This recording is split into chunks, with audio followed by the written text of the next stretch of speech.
ਵਾਹਿਗੁਰੂ ਜੀ ਕਾ ਖਾਲਸਾ ਵਾਹਿਗੁਰੂ ਜੀ ਕੀ ਫਤਿਹ। Punjabi audio book YouTube channel सुन रहे सारे ਸਰੋਤਿਆਂ ਨੂੰ ਪਿਆਰ ਭਰੀ ਸਤਿ ਸ਼੍ਰੀ ਅਕਾਲ। ਅੱਜ ਅਸੀਂ ਸਿੱਖ ਇਤਿਹਾਸ ਕਿਤਾਬ ਦਾ ਅਗਲਾ ਭਾਗ ਪੜ੍ਹਨ ਜਾ ਰਹੇ ਹਾਂ। ਪੰਨਾ ਨੰਬਰ 185। ਪੰਜਾਬ ਵਿੱਚ ਇਨਕਲਾਬ। ਗਦਰ ਪਾਰਟੀ ਦੇ ਆਗੂਆਂ ਨੇ ਯੂਰਪ ਵਿੱਚ ਜੰਗ ਦੀ ਤਿਆਰੀ ਕਰ ਲਈ ਸੀ, ਕਿਉਂਕਿ ਕੈਨੇਡਾ ਬਰਤਾਨਵੀ ਸਾਮਰਾਜ ਦਾ ਭਾਗ ਸੀ। ਇਸ ਲਈ ਉਹਨਾਂ ਨੇ ਆਪਣੀਆਂ ਕ੍ਰਾਂਤੀਕਾਰੀ ਗਤੀਵਿਧੀਆਂ ਸੰਯੁਕਤ ਰਾਜ ਵਿੱਚ ਪਰਿਵਰਤਿਤ ਕਰ ਲਈਆਂ। ਜੰਗ ਦੇ ਐਲਾਨ ਤੋਂ ਇੱਕ ਹਫ਼ਤਾ ਪਿੱਛੋਂ ਭਾਰਤੀਆਂ ਦਾ ਇੱਕ ਵੱਡਾ ਜਲਸਾ ਸੇਕਰਾਮੈਂਟੋ ਵਿੱਚ ਹੋਇਆ। ਕਈ ਹਜ਼ਾਰ ਕਾਮਿਆਂ ਨੇ ਭਾਰਤ ਵਿੱਚ ਕ੍ਰਾਂਤੀਕਾਰੀ ਕਾਰਵਾਈਆਂ ਲਈ ਸਵੈ ਇੱਛਾ ਨਾਲ ਕੰਮ ਕਰਨ ਦੀ ਪੇਸ਼ਕਸ਼ ਕੀਤੀ। ਉਹਨਾਂ ਦੇ ਰਸਤੇ ਦੇ ਕਿਰਾਏ ਲਈ ਰਕਮ ਇਕੱਠੀ ਕੀਤੀ ਗਈ ਤੇ ਭਾਰਤ ਨੂੰ ਜਾ ਰਹੇ ਸਮੁੰਦਰੀ ਜਹਾਜ਼ਾਂ ਤੇ ਚੜ੍ਹਨ ਲਈ ਦੌੜ ਲੱਗ ਗਈ। ਇਸ ਨਾਜ਼ੁਕ ਮੌਕੇ ਤੇ ਗਦਰ ਪਾਰਟੀ ਆਪਣੇ ਨੇਤਾਵਾਂ ਤੋਂ ਵੰਚਿਤ ਹੋ ਗਈ।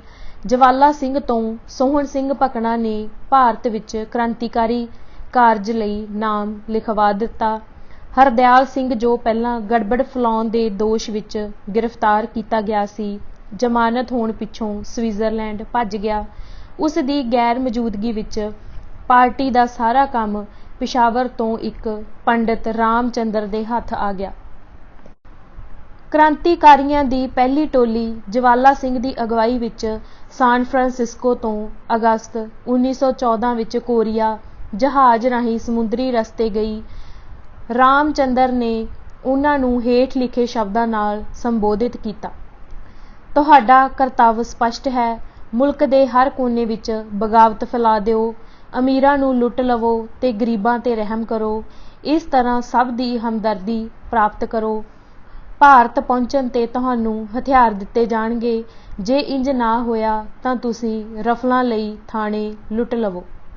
ਬਿਨਾਂ ਕਿਸੇ ਝਿਜਕ ਤੇ ਆਪਣੇ ਆਗੂਆਂ ਦੇ ਹੁਕਮ ਦੀ ਪਾਲਣਾ ਕਰੋ। ਕੈਂਟਨ ਪਹੁੰਚਣ ਤੇ ਕੋਰੀਆ ਵਿੱਚ 90 ਹੋਰ ਸਵੈ ਸੇਵਕ ਆ ਮਿਲੇ। ਬਰਤਾਨਵੀ ਜਸੂਸ ਵਿਭਾਗ ਨੂੰ ਗਦਰੀਆਂ ਦੀਆਂ ਯੋਜਨਾਵਾਂ ਦੀ ਜਾਣਕਾਰੀ ਮਿਲ ਗਈ ਸੀ ਤੇ ਜਿਉਂ ਹੀ ਜਹਾਜ਼ ਕਲਕੱਤਾ ਦੀ ਬੰਦਰਗਾਹ ਦੀ ਗੋਦੀ ਵਿੱਚ ਰੁਕਿਆ, ਜਵਾਲਾ ਸਿੰਘ ਸਮੇਤ ਸਭ ਸਰਗਣੇ ਗ੍ਰਿਫਤਾਰ ਕਰ ਲਏ ਗਏ। ਜਿਹੜੇ ਪੁਲਿਸ ਦੀ ਨਜ਼ਰ ਤੋਂ ਬਚ ਗਏ, ਉਹ ਚੁੱਪਚਾਪ ਆਪਣੇ ਪਿੰਡਾਂ ਨੂੰ ਚਲੇ ਗਏ।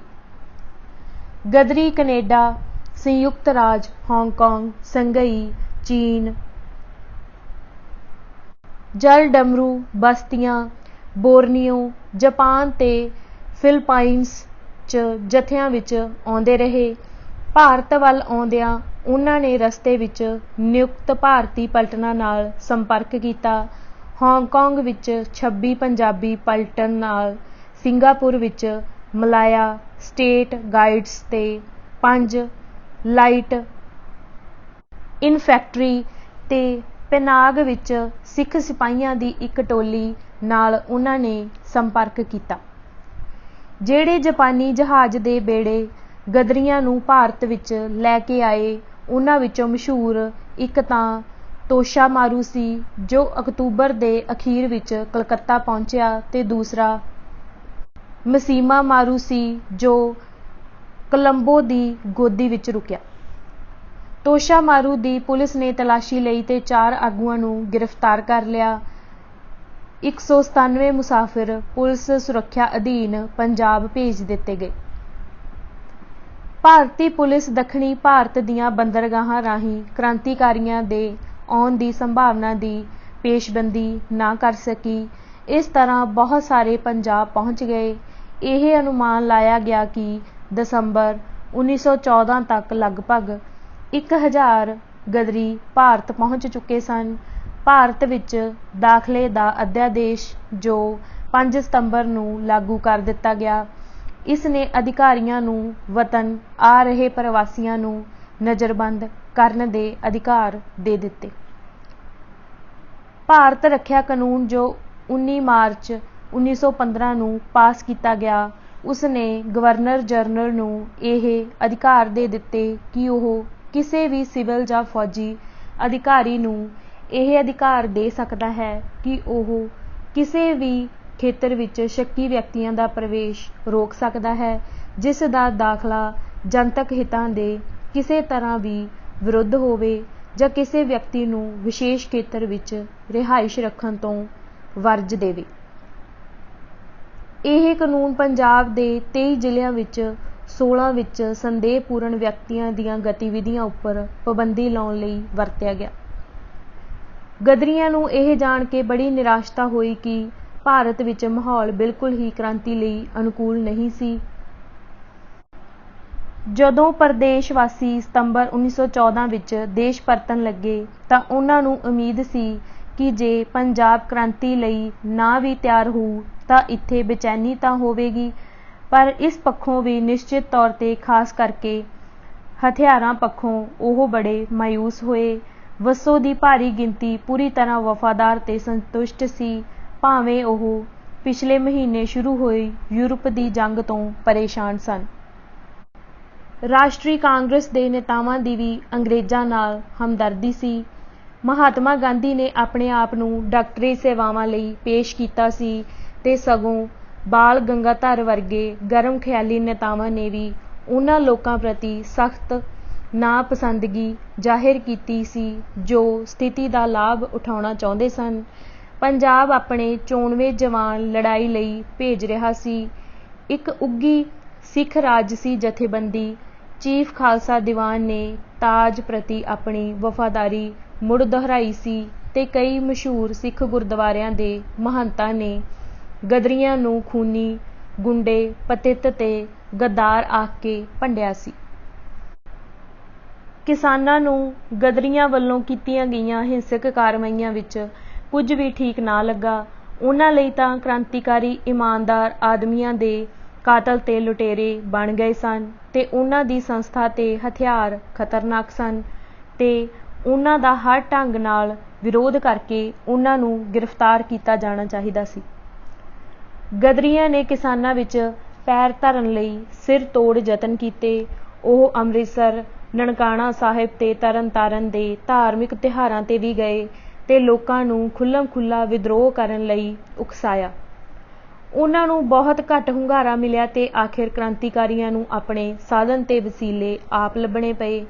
ਉਹਨਾਂ ਨੇ ਸਭਾਵਾਂ ਕੀਤੀਆਂ ਤੇ ਸਰਕਾਰੀ ਖਜ਼ਾਨੇ ਤੇ ਅਸਲਾਖਾਨਿਆਂ ਤੇ ਹਮਲਾ ਕਰਕੇ ਲੁੱਟਣ ਦੀਆਂ ਯੋਜਨਾਵਾਂ ਤਿਆਰ ਕੀਤੀਆਂ, ਪਰੰਤੂ 1914 ਦੇ ਅੰਤ ਤੱਕ ਉਹਨਾਂ ਨੂੰ ਕੁਝ ਥਾਈਂ ਡਾਕੇ ਮਾਰਨ, ਇੱਕ ਪੁਲਿਸ ਦਾ ਸਿਪਾਹੀ ਤੇ ਇੱਕ ਪਿੰਡ ਦੇ ਨੰਬਰਦਾਰ ਦਾ ਕਤਲ ਕਰਨ ਵਿੱਚ ਸਫਲਤਾ ਮਿਲੀ।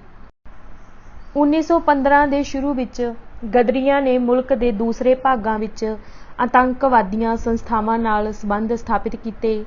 ਜਨਵਰੀ ਵਿੱਚ ਰਾਸ ਬਿਹਾਰੀ, ਜੋ 1912 ਵਿੱਚ ਲਾਰਡ ਹਾਰਡਿੰਗ ਨੂੰ ਕਤਲ ਕਰਨ ਦੀ ਕੋਸ਼ਿਸ਼ ਕਰਨ ਵਾਲੇ ਦਲ ਦਾ ਨੇਤਾ ਸੀ, ਪੰਜਾਬ ਆਇਆ ਤੇ ਉਸ ਨੇ ਕ੍ਰਾਂਤੀ ਦੀ ਵਾਂਗਡੋਰ ਸੰਭਾਲੀ। ਬੋਸ ਨੇ ਲਾਹੌਰ ਵਿੱਚ 23ਵੀਂ ਰਿਸਾਲੇ ਤੇ ਫਿਰੋਜ਼ਪੁਰ ਦੀ 26 ਪੰਜਾਬ ਪਲਟਨ ਦੇ ਕੁਝ ਆਦਮੀਆਂ ਤੇ ਉਮੀਦ ਲਾਈ ਹੋਈ ਸੀ, ਜਿਨ੍ਹਾਂ ਨੇ ਉਸ ਨੂੰ ਬਗਾਵਤ ਕਰਨ ਲਈ ਸਹਿਮਤੀ ਦਿੱਤੀ ਹੋਈ ਸੀ। ਮੇਰਠ ਦੀ 28ਵੀਂ ਪਾਇਨੀਅਰ ਤੇ 12ਵੇਂ ਰਿਸਾਲੇ ਦਾ ਹੁੰਗਾਰਾ ਵੀ ਉਤਸ਼ਾਹਪੂਰਨ ਸੀ। ਬੋਸ ਨੇ ਆਪਣੇ ਪ੍ਰਤੀਨਿਧ ਅੰਬਾਲਾ, ਆਗਰਾ, ਕਾਨਪੁਰ, ਇਲਾਹਾਬਾਦ, ਬਨਾਰਸ, ਫੈਜ਼ਾਬਾਦ, ਲਖਨਊ, ਮੁਲਤਾਨ, ਜੇਹਲਮ, ਕੋਹਾਟ, ਰਾਵਲਪਿੰਡੀ, ਮਰਦਾਨ ਤੇ ਪਿਸ਼ਾਵਰ ਦੀਆਂ ਛਾਉਣੀਆਂ ਵਿੱਚ ਵੀ ਭੇਜੇ।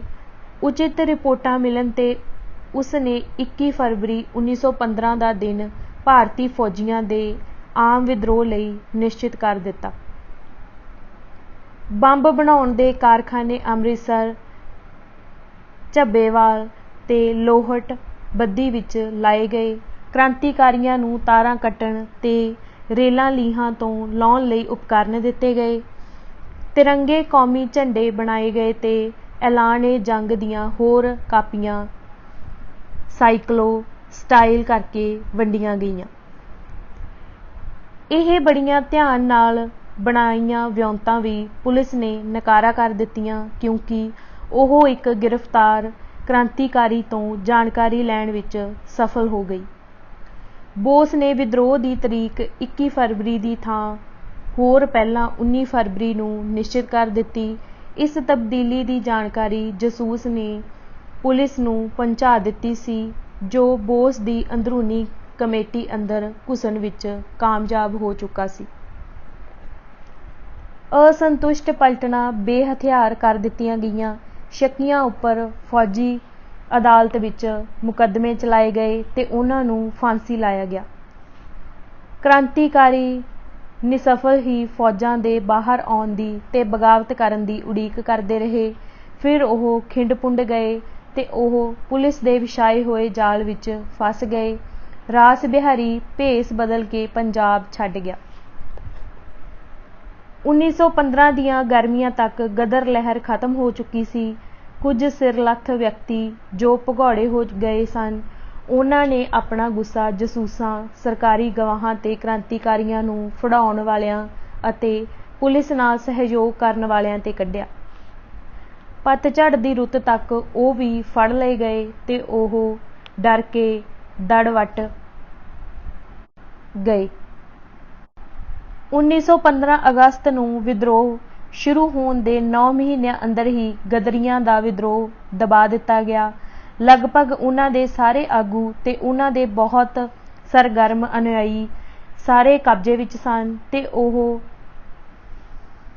ਜਾਂ सज़ा ਦੀ उड़ीक कर रहे सन ਜਾਂ मगरों अदालतां 'ਚ मुकदमे चलाउण ਲਈ पेश कीते गए। देश अंदर अमन कानून कायम हो गया ते सिख कौम ने अपनी पक्की वफादारी दिखाई। एक होर साजिश जो मंडी रियासत 'ਚ घड़ी गई सी, ਉਹ भी निसफल हो गई।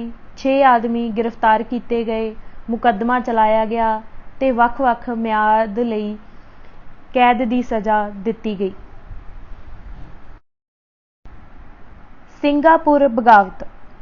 संयुक्त राज ते कनेडा चों वापस आ रहे गदरियां ने एक मुसलमान पलटन नाल संपर्क किया जो सिंगापुर विच नियुक्त सी। 15 फरवरी 1915 ਦੇ ਲੌਡੇ ਪਹਿਰ 5ਵੀਂ ਲਾਈਨ ਇਨਫੈਂਟਰੀ ਦੇ ਆਦਮੀਆਂ ਨੇ ਫੌਜੀ ਜੇਲ੍ਹ ਤੇ ਪਹਿਰਾ ਦੇ ਰਹੇ ਸਥਾਨਕ ਰਾਖਵੇਂ ਸੈਨਿਕਾਂ ਤੇ ਧਾਵਾ ਬੋਲ ਦਿੱਤਾ। ਜਰਮਨ ਮਲਾਹਾਂ ਨੂੰ ਜੋ ਐਮਡੈਨ ਦੇ ਕੋਲ ਭੰਡਾਰ ਵਿੱਚ ਜਕੜੇ ਹੋਏ ਸਨ ਛੁਡਾ ਲਿਆ ਤੇ ਕਿਲੇ ਤੇ ਕਬਜ਼ਾ ਕਰ ਲਿਆ। ਵਿਦਰੋਹ ਕਰਨ ਵਾਲਿਆਂ ਦੀ ਗਿਣਤੀ 700 ਤੋਂ ਵੱਧ ਸੀ। ਲੋਕਾਂ ਨੂੰ ਵਿਦਰੋਹ ਲਈ ਭੜਕਾਉਣ ਲਈ ਉਹ ਸ਼ਹਿਰ ਵੱਲ ਤੁਰ ਪਏ। ਰਾਹ ਵਿੱਚ ਉਹ ਮਲਾਇਆ ਸਟੇਟ ਗਾਈਡਸ ਤੇ ਸਥਾਨਕ ਜੇਲ੍ਹਾਂ ਤੇ ਪਹਿਰੇਦਾਰ ਸਿੱਖਾਂ ਨਾਲ ਲੜ ਪਏ। ਇਸ ਨੇ ਵਿਦਰੋਹ ਨੂੰ ਸਿੱਖ ਬਨਾਮ ਮੁਸਲਿਮ ਰੰਗ ਦੇ ਦਿੱਤਾ। ਇਹ ਵਿਦਰੋਹ ਸਥਾਨਕ ਫੌਜ, ਪੁਲਿਸ ਤੇ ਬਰਤਾਨਵੀ ਬੇੜੀ ਕੈਡਮਸ ਦੇ ਸਾਂਝੇ ਯਤਨਾਂ ਨਾਲ ਦਬਾ ਦਿੱਤਾ ਗਿਆ। 48 ਘੰਟਿਆਂ ਦੀ ਲੜਾਈ ਵਿੱਚ 44 ਆਦਮੀ ਮਾਰੇ ਗਏ, ਜਿਨ੍ਹਾਂ ਵਿੱਚ 8 ਅੰਗਰੇਜ਼ ਅਧਿਕਾਰੀ ਸਨ। ਬਾਗੀ ਕਿਤਨੇ ਮਰੇ, ਉਹਨਾਂ ਬਾਰੇ ਕੋਈ ਲਿਖਤੀ ਪ੍ਰਮਾਣ ਨਹੀਂ ਹੈ, ਪਰੰਤੂ ਮਗਰੋਂ 126 ਉੱਪਰ ਸੰਖੇਪ ਫੌਜੀ ਅਦਾਲਤ ਰਾਹੀਂ ਮੁਕੱਦਮੇ ਚਲਾਏ ਗਏ, ਜਿਨ੍ਹਾਂ ਵਿੱਚ 37 ਫਾਂਸੀ ਲਾਏ ਗਏ, 41 ਨੂੰ ਉਮਰ ਕੈਦ ਹੋਈ। ਦੰਡਿਤ ਵਿਅਕਤੀਆਂ ਨੂੰ ਸਿੰਗਾਪੁਰ ਵਿੱਚ ਸ਼ਰੇਆਮ ਫਾਂਸੀ ਲਾਇਆ ਗਿਆ। ਗਦਰ ਵਿੱਚ ਜਰਮਨੀ ਦੀ ਸ਼ਿਰਕਤ। ਗਦਰ ਲਹਿਰ ਤੋਂ ਘੱਟੋ ਘੱਟ ਇੱਕ ਦਹਾਕਾ ਪਹਿਲਾਂ ਹੀ ਭਾਰਤੀ ਕ੍ਰਾਂਤੀਕਾਰੀਆਂ ਦੇ ਪ੍ਰਚਾਰ ਕੇਂਦਰ ਲੰਡਨ, ਪੈਰਿਸ ਤੇ ਬਰਲਿਨ ਵਿੱਚ ਸਥਾਪਿਤ ਸਨ। ਜਦੋਂ ਯੂਰਪ ਵਿੱਚ ਤਣਾਅ ਵੱਧ ਗਿਆ ਤਾਂ ਸਪਸ਼ਟ ਹੋ ਗਿਆ ਕਿ ਜੰਗ ਵਿੱਚ ਜਰਮਨੀ ਇੱਕ ਪਾਸੇ ਹੋਵੇਗਾ ਤੇ ਦੂਸਰੇ ਪਾਸੇ ਫਰਾਂਸ ਤੇ ਗ੍ਰੇਟ ਬ੍ਰਿਟੇਨ ਹੋਵੇਗਾ। ਭਾਰਤੀ ਕ੍ਰਾਂਤੀਕਾਰੀ ਵੀ ਲੰਡਨ ਤੇ ਪੈਰਿਸ ਨੂੰ ਛੱਡ ਕੇ ਬਰਲਿਨ ਚਲੇ ਗਏ। 1914 ਦੀ ਬਹਾਰ ਰੁੱਤ ਵਿੱਚ ਹਰਦਿਆਲ ਜਰਮਨੀ ਪਹੁੰਚ ਗਿਆ ਤੇ ਉਸ ਨੇ ਆਪਣੇ ਹਮਵਤਨਾਂ ਨੂੰ ਗਦਰ ਸੰਸਥਾ ਬਾਰੇ ਜਾਣਕਾਰੀ ਦਿੱਤੀ, ਜਿਸ ਦੇ ਉਸ ਸਮੇਂ 10,000 ਸਰਗਰਮ ਮੈਂਬਰ ਸਨ। ਬਰਲਿਨ ਭਾਰਤ ਕਮੇਟੀ ਨੇ ਜਰਮਨ ਸਰਕਾਰ ਕੋਲ ਪਹੁੰਚ ਕੀਤੀ ਕਿ ਉਹ ਜਰਮਨ ਵਿਦੇਸ਼ ਮੰਤਰੀ ਜ਼ਿਮਰਮਾਨ ਨੂੰ ਇਹ ਪ੍ਰੇਰਨਾ ਦੇਣ ਵਿੱਚ ਸਫਲ ਹੋ ਗਏ ਕਿ ਉਹ ਆਪਣੇ ਸੰਯੁਕਤ ਰਾਜ ਵਿੱਚ ਰਾਜਦੂਤ ਨੂੰ ਇਹ ਹਦਾਇਤ ਭੇਜੇ ਕਿ ਉਹ ਗਦਰੀਆਂ ਨੂੰ ਦੇਣ ਲਈ ਹਥਿਆਰ ਤੇ ਧਨ ਦਾ ਪ੍ਰਬੰਧ ਕਰੇ। ਸਾਨ ਫਰਾਂਸਿਸਕੋ, ਸਿੰਗਾਈ ਤੇ ਬੈਂਕਾਕ ਵਿਚਲੇ ਜਰਮਨੀ ਕੌਂਸਲਾਂ ਨੂੰ ਵੀ ਹਿਦਾਇਤ ਕੀਤੀ ਗਈ ਕਿ ਉਹ ਕ੍ਰਾਂਤੀਕਾਰੀਆਂ ਨੂੰ ਸਹਾਇਤਾ ਦੇਣ। ਜਰਮਨੀ ਦੀ ਸ਼ਮੂਲੀਅਤ ਨੇ ਗਦਰ ਪਾਰਟੀ ਵਿੱਚ ਧੜੇਬੰਦੀ ਪੈਦਾ ਕਰ ਦਿੱਤੀ। ਆਮ ਸਧਾਰਨ ਸਿੱਖ ਕਿਰਤੀ ਤੇ ਕਿਸਾਨ ਆਪਣੇ ਕਿਸੇ ਪ੍ਰਵਕਤਾ ਤੋਂ ਬਿਨਾਂ ਹੀ ਸਨ। ਰਾਮਚੰਦਰ ਨੇ, ਜਿਸ ਦੇ ਸਿੱਖਾਂ ਵਿੱਚ ਬਹੁਤ ਘੱਟ ਹਿਮਾਇਤੀ ਸਨ, ਪਾਰਟੀ ਦਾ ਸਰਵਉੱਚ ਨੇਤਾ ਬਣ ਕੇ ਪਾਰਟੀ ਨੂੰ ਆਪਣੇ ਨਿਯੰਤਰਣ ਅਧੀਨ ਕਰ ਲਿਆ। ਬਰਲਿਨ ਭਾਰਤ ਸਭਾ ਦਾ ਮਨੋਨੀਤ ਮੈਂਬਰ ਹੜੰਬਾ ਲਾਲ ਸੀ, ਜਿਸ ਦੀ ਮੁੱਠੀ ਵਿੱਚ ਜਰਮਨੀ ਵੱਲੋਂ ਦਿੱਤਾ ਹੋਇਆ ਸਾਰਾ ਰੁਪਇਆ ਸੀ। ਦੋਹਾਂ ਵਿਰੋਧੀ ਭਾਰਤੀ ਧੜਿਆਂ ਵਿੱਚ ਵੀ ਤੇ ਭਾਰਤੀਆਂ ਤੇ ਜਰਮਨਾਂ ਵਿੱਚ ਗਲਤਫਹਿਮੀ ਪੈਦਾ ਹੋ ਗਈ ਤੇ ਭੁਲੇਖੇ ਵਧਣੇ ਸ਼ੁਰੂ ਹੋ ਗਏ। ਸੰਯੁਕਤ ਰਾਜ ਤੋਂ ਭਾਰਤ ਨੂੰ ਚੋਰੀ ਹਥਿਆਰ ਲਿਜਾਉਣ ਵਿੱਚ ਕੋਈ ਸਫਲਤਾ ਨਾ ਮਿਲੀ। ਇੱਕ ਕਿਰਾਏ ਦੇ ਜਹਾਜ਼ ਹੈਨਰੀ ਐਸ ਉੱਪਰ 5000 ਰਿਵਾਲਵਰ ਭੇਜੇ ਗਏ। ਇਸ ਜਹਾਜ਼ ਤੇ ਉਸ ਦੇ ਅਮਲੇ ਨੂੰ ਬਰਤਾਨਵੀ ਨੇਵੀ ਨੇ ਪਕੜ ਲਿਆ। ਹੈਨਰੀ ਐਸ ਦੀ ਅਸਫਲਤਾ ਪਿੱਛੋਂ ਹੜੰਬਾ ਲਾਲ ਹਥਿਆਰ ਖਰੀਦਣ ਲਈ ਜਾਪਾਨ ਜਾ ਕੇ ਯਤਨ ਕਰਨ ਲੱਗਾ। ਬਰਤਾਨਵੀ ਜਾਸੂਸੀ ਵਿਭਾਗ ਨੇ ਜਾਪਾਨੀ ਸਰਕਾਰ ਨੂੰ ਚੌਕਸ ਕਰ ਦਿੱਤਾ। ਗੁਪਤਾ ਨੂੰ ਕਈ ਮਹੀਨੇ ਲੁਕ ਛਿਪ ਕੇ ਲੰਘਾਉਣੇ ਪਏ ਤੇ ਬਿਨਾਂ ਕਿਸੇ ਪ੍ਰਾਪਤੀ ਦੇ ਸੰਯੁਕਤ ਰਾਜ ਵਾਪਸ ਚਲਾ ਗਿਆ। ਜਦੋਂ ਗੁਪਤਾ ਜਾਪਾਨ ਵਿੱਚ ਸੀ ਤਾਂ ਉਸ ਨੇ ਭਾਰਤ ਨੂੰ ਹਥਿਆਰ ਭੇਜਣ ਦੀ ਹਰ ਇੱਕ ਕੋਸ਼ਿਸ਼ ਕੀਤੀ। ਮਾਰਚ 1915 ਜੰਗੀ ਹਥਿਆਰਾਂ ਨਾਲ ਭਰਿਆ ਜਹਾਜ਼ ਐਨੀ ਲਾਰਸਨ ਸਮੁੰਦਰ ਵਿੱਚ ਠੇਲ ਦਿੱਤਾ ਗਿਆ। 5 ਦਿਨ ਮਗਰੋਂ ਇੱਕ ਤੇਲ ਦੇਣ ਵਾਲੇ ਜਹਾਜ਼ ਮੈਵਰਿਕ ਵਿੱਚ 5 ਗਦਰੀ ਸੇਵਾਦਾਰਾਂ ਦੇ ਭੇਸ ਵਿੱਚ ਜਹਾਜ਼ ਤੇ ਸਵਾਰ ਹੋ ਕੇ ਅਮਰੀਕਾ ਤੋਂ ਚੱਲ ਪਏ। ਦੋਹਾਂ ਜਹਾਜ਼ਾਂ ਨੇ ਸਮੁੰਦਰ ਵਿੱਚ ਮਿਲਣਾ ਸੀ ਤੇ ਮੈਵਰਿਕ ਨੇ ਹਥਿਆਰਾਂ ਤੇ ਅਸਲਾ ਲੈ ਕੇ ਤੇਲ ਦੀਆਂ ਟੈਂਕੀਆਂ ਵਿੱਚ ਡੋਬੋ ਲੈਣੇ ਸਨ ਤੇ ਫਿਰ ਪੂਰਬੀ ਬੰਗਾਲ ਦੇ ਸੁੰਦਰਬਨ ਵਿੱਚ ਕਿਸੇ ਨਿਵੇਕਲੀ ਥਾਂ ਤੇ ਅਸਲਾ ਤੇ ਹਥਿਆਰ ਕ੍ਰਾਂਤੀਕਾਰੀਆਂ ਨੂੰ ਸੌਂਪ ਦੇਣੇ ਸਨ। ਅਮਰੀਕਨ ਤੇ ਬਰਤਾਨਵੀ ਜੰਗੀ ਜਹਾਜ਼ਾਂ ਨੇ ਮੈਵਰਿਕ ਦੀ ਤਲਾਸ਼ੀ ਲਈ ਤੇ ਗਦਰੀਆਂ ਨੂੰ ਫੜੇ ਜਾਣ ਤੋਂ ਬਚਣ ਲਈ ਸਾਰਾ ਗਦਰੀ ਸਾਹਿਤ ਸਾੜਨਾ ਪਿਆ। ਤੇਲ ਵਾਲਾ ਜਹਾਜ਼ ਨੂੰ ਡੱਚ ਨੇਵੀ ਨੇ ਆਪਣੀ ਨਿਗਰਾਨੀ ਵਿੱਚ ਲੈ ਲਿਆ। ਜਦੋਂ ਡੱਚਾਂ ਨੇ ਛੱਡਿਆ ਤਾਂ ਇਸ ਨੂੰ ਅੰਗਰੇਜ਼ਾਂ ਨੇ ਫੜ ਲਿਆ। ਐਨੀ ਲਾਰਸਨ ਨੂੰ ਸੰਯੁਕਤ ਰਾਜ ਦੀ ਸਮੁੰਦਰੀ ਸੈਨਾ ਨੇ ਫੜ ਲਿਆ ਤੇ ਨਜਾਇਜ਼ ਅਸਲਾ ਲਿਜਾਉਣ ਕਾਰਨ ਜ਼ਬਤ ਕਰ ਲਿਆ। ਜਰਮਨਾਂ ਨੇ ਹਥਿਆਰ ਨਾਲ ਭਰੇ ਹੋਰ 5 ਜਹਾਜ਼ ਭਾਰਤ ਨੂੰ ਭੇਜਣ ਦੀ ਵਿਉਂਤ ਬਣਾਈ ਸੀ, ਪਰ ਹੈਨਰੀ ਐਸ ਤੇ ਐਨੀ ਲਾਰਸਨ ਦੇ ਫੜੇ ਜਾਣ ਮਗਰੋਂ ਤੇ ਭਾਰਤੀਆਂ ਦੇ ਆਪਸੀ ਝਗੜੇ ਕਾਰਨ ਗਦਰੀ ਸੰਸਥਾਵਾਂ ਲਈ ਜਰਮਨਾਂ ਦਾ ਉਤਸ਼ਾਹ ਮੱਠਾ ਪੈ ਗਿਆ। ਅਜੇ ਉਹਨਾਂ ਨੂੰ ਇਸ ਤੋਂ ਵੀ ਭੈੜਾ ਅਨੁਭਵ ਹੋਣਾ ਸੀ। ਫਰਵਰੀ 1960 ਵਿੱਚ ਬਰਲਿਨ ਭਾਰਤ ਕਮੇਟੀ ਨੇ ਜਰਮਨ ਵਿਦੇਸ਼ੀ ਦਫ਼ਤਰ ਦੀ ਪ੍ਰਵਾਨਗੀ ਨਾਲ ਇੱਕ ਬੰਗਾਲੀ ਡਾਕਟਰ ਚੰਦਰਕਾਂਤ ਚੱਕਰਵਰਤੀ ਨੂੰ ਗਦਰ ਲਹਿਰ ਦੇ ਸੰਚਾਲਨ ਦੇ ਕੰਮ-ਕਾਜ ਲਈ ਭੇਜਿਆ ਤੇ ਉਸ ਨੂੰ ਸਾਰਾ ਧਨ ਵੀ ਦਿੱਤਾ। ਚੱਕਰਵਰਤੀ ਨੇ ਸਾਰੀ ਰਕਮ ਵਰਤੋਂ ਲਈ ਖੁਰਦ-ਬੁਰਦ ਕਰ ਦਿੱਤੀ ਤੇ ਜਰਮਨੀ ਨੂੰ ਆਪਣੇ ਵੱਲੋਂ ਕੀਤੇ ਜਾ ਰਹੇ ਕੰਮਾਂ ਦੀਆਂ ਮਨ ਘੜਤ ਰਿਪੋਰਟਾਂ ਭੇਜਦਾ ਰਿਹਾ। ਜਦੋਂ ਜਰਮਨਾਂ ਨੂੰ ਸੱਚਾਈ ਪਤਾ ਲੱਗੀ ਤਾਂ ਉਹ ਗਦਰ ਲਹਿਰ ਤੋਂ ਲਾਂਭੇ ਹੋ ਗਏ ਤੇ ਭਾਰਤੀਆਂ ਪ੍ਰਤੀ ਉਹਨਾਂ ਨੇ ਅਪਮਾਨਜਨਕ ਵਤੀਰਾ ਧਾਰਨ ਕਰ ਲਿਆ। ਇਸ ਤਰ੍ਹਾਂ ਗਦਰੀਆਂ ਦੀ 1917 ਨੂੰ 1857 ਦੇ ਗਦਰ ਦੀ ਡਾਇਮੰਡ ਜੁਬਲੀ ਦੇ ਸਾਲ ਵਜੋਂ ਮਨਾਉਣ ਦੀ ਯੋਜਨਾ ਠੁੱਸ ਹੋ ਗਈ। ਗਦਰੀਆਂ ਵਿੱਚ ਕੱਲਾ ਕਲੇਸ਼ ਵੱਧ ਗਿਆ। ਚੱਕਰਵਰਤੀ ਨੇ ਜਰਮਨਾਂ ਵੱਲੋਂ ਦਿੱਤਾ ਬਹੁਤ ਪੈਸਾ ਹਜ਼ਮ ਕਰ ਲਿਆ। ਰਾਮਚੰਦਰ ਤੇ ਉਹਦੇ ਮਿੱਤਰਾਂ ਦੇ ਕਬਜ਼ੇ ਵਿੱਚ ਪ੍ਰਵਾਸੀਆਂ ਵੱਲੋਂ ਦਿੱਤੀ ਦਾਨ ਤੇ ਚੰਦੇ ਦੀ ਰਕਮ, ਪਾਰਟੀ ਦਾ ਅਖਬਾਰ ਤੇ ਦਫ਼ਤਰ ਸੀ। ਜਨ ਸਧਾਰਨ, ਜਿਨ੍ਹਾਂ ਨੇ ਆਪਣੀਆਂ ਜਾਨਾਂ ਸਮੇਤ ਸਭ ਕੁਝ ਦਾਅ ਤੇ ਲਾ ਦਿੱਤਾ ਸੀ, ਉਹਨਾਂ ਕੋਲ ਕੁਝ ਨਾ ਬਚਿਆ। ਜਿਨ੍ਹਾਂ ਕੋਲ ਕੁਝ ਵੀ ਨਹੀਂ ਸੀ, ਭਾਵ ਜੋ ਗਰੀਬ ਸਨ, ਉਹ ਸਭ ਸਿੱਖ ਹੀ ਸਨ ਤੇ ਦੂਸਰੇ ਸਭ ਹਿੰਦੂ ਸਨ। ਇਸ ਤਰ੍ਹਾਂ ਧਾਰਮਿਕ ਮਤਭੇਦਾਂ ਨੇ ਵੀ ਦਰਾੜ ਤੇ ਅਣਬਣ ਹੋਰ ਵਧਾ ਦਿੱਤੀ। 6 ਅਪ੍ਰੈਲ 1917 ਨੂੰ ਅਮਰੀਕਾ ਵੀ ਜੰਗ ਵਿੱਚ ਸ਼ਾਮਿਲ ਹੋ ਗਿਆ। ਬਰਤਾਨਵੀ ਸਰਕਾਰ ਦੇ ਜ਼ੋਰ ਦੇਣ ਤੇ ਸੰਯੁਕਤ ਰਾਜ ਦੀ ਪੁਲਿਸ ਨੇ 17 ਭਾਰਤੀ ਕ੍ਰਾਂਤੀਕਾਰੀਆਂ ਨੂੰ ਜਰਮਨ ਕੌਂਸਲ ਦੇ 18 ਮੁਜ਼ਲਮਾਂ ਸਮੇਤ ਗ੍ਰਿਫਤਾਰ ਕਰ ਲਿਆ ਤੇ ਉਨ੍ਹਾਂ ਉੱਪਰ ਸੰਯੁਕਤ ਰਾਜ ਸਰਕਾਰ ਦੀ ਨਿਰਭਰਤਾ ਭੰਗ ਕਰਨ ਦਾ ਦੋਸ਼ ਆਇਦ ਕਰ ਦਿੱਤਾ। ਇਸ ਤੋਂ ਬਿਨਾਂ ਸਾਰੇ ਮੁਲਜ਼ਮ ਦੋਸ਼ੀ ਪਾਏ ਗਏ ਤੇ ਉਨ੍ਹਾਂ ਨੂੰ ਵੱਖ-ਵੱਖ ਮਿਆਦ ਦੀ ਕੈਦ ਤੇ ਜੁਰਮਾਨੇ ਕੀਤੇ ਗਏ। ਮੁਕੱਦਮੇ ਦਾ ਅੰਤ ਇੱਕ ਨਾਟਕੀ ਘਟਨਾ ਨਾਲ ਹੋਇਆ। ਇੱਕ ਦੋਸ਼ੀ ਨੇ ਆਖਰੀ ਦਿਨ ਰਿਵਾਲਵਰ ਕੱਢਿਆ ਤੇ ਰਾਮਚੰਦਰ ਨੂੰ ਗੋਲੀ ਮਾਰ ਦਿੱਤੀ। ਹਮਲਾਵਰ ਨੂੰ ਅਦਾਲਤ ਦੇ ਫੌਜੀ ਅਧਿਕਾਰੀਆਂ ਨੇ ਗੋਲੀ ਮਾਰ ਕੇ ਮੌਕੇ ਤੇ ਹੀ ਮਾਰ ਦਿੱਤਾ। ਇਹ ਕਤਲ ਕਾਰਨ ਕਾਫੀ ਲੰਮੇ ਸਮੇਂ ਤੱਕ ਗਦਰੀ ਧੜਿਆਂ ਵਿੱਚ ਮਤਭੇਦ ਕਾਇਮ ਰਹੇ। ਦੀ ਸਾਨ ਫਰਾਂਸਿਸਕੋ ਕਾਰਨੀਕਲ ਨੇ 24/4/1918 ਦੇ ਅੰਕ ਵਿੱਚ ਇਸ ਅਪਰਾਧ ਦਾ ਹੇਠ ਲਿਖੇ ਅਨੁਸਾਰ ਵਰਣਨ ਕੀਤਾ। ਸਿੰਘ ਵੱਲੋਂ ਕੀਤੇ ਕਾਰਜ ਦਾ ਮੰਤਵ ਸਾਫ਼ ਸੀ।